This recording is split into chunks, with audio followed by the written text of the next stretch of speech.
Hello mga kumari kong komatos, nandito naman si Nexie Rodriguez Sumilo from Camarines Sur. Yan, naglalakad po ako kasi kung pauwi na po ako. Yan, sa Ayala Station. Pero magsasakay pa ako sa carousel. Yan, naglalakad ang person. Yan, sobrang nakakapagod din pag ganyan. Pag closing 10, 10:15 yung out namin. Kasi yun ang sara ng SM. Yun guys. Yun, dito po nakasakay na po ako ng carousel papuntang Cubao sa main avenue sa may RRC. Yan, pababa na po ako at maglalakad ng mahabang ganyan po yung Tama na, boy! aking kalagayan ngayon.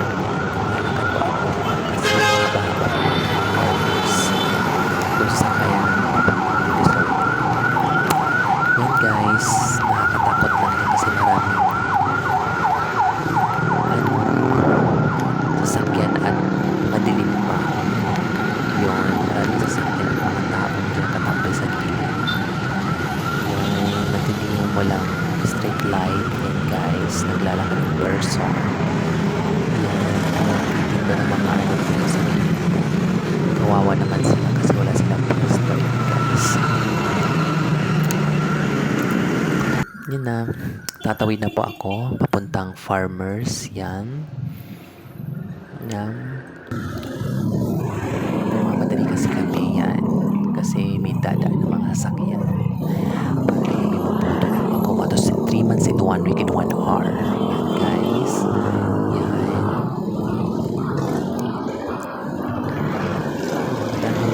Madami pa kami ng lalakad. Yan po yung ano, yung sa farmers market. Yan. Nakakaano lang dito sa farmers market, sobrang baho ng mga basura. Yan. Kasi di maiwasan kasi market to maraming isda, mga ano, gano'n na mga nabubulok na mga pinaglinisan ng mga isda. Ayun. Nangyayari talaga yan sa atin, sa mga market. Yan guys. Di maiwasan yung mabaho, ganyan po yan. Naglalakad ang person, yan. May natutulog po dyan sa gilid. Nakakaawa naman. Yun. Thank you guys sa pag-like and share ng aking mga video. And sana lagi nyo po support ang aking mga video. Thank you guys. God bless.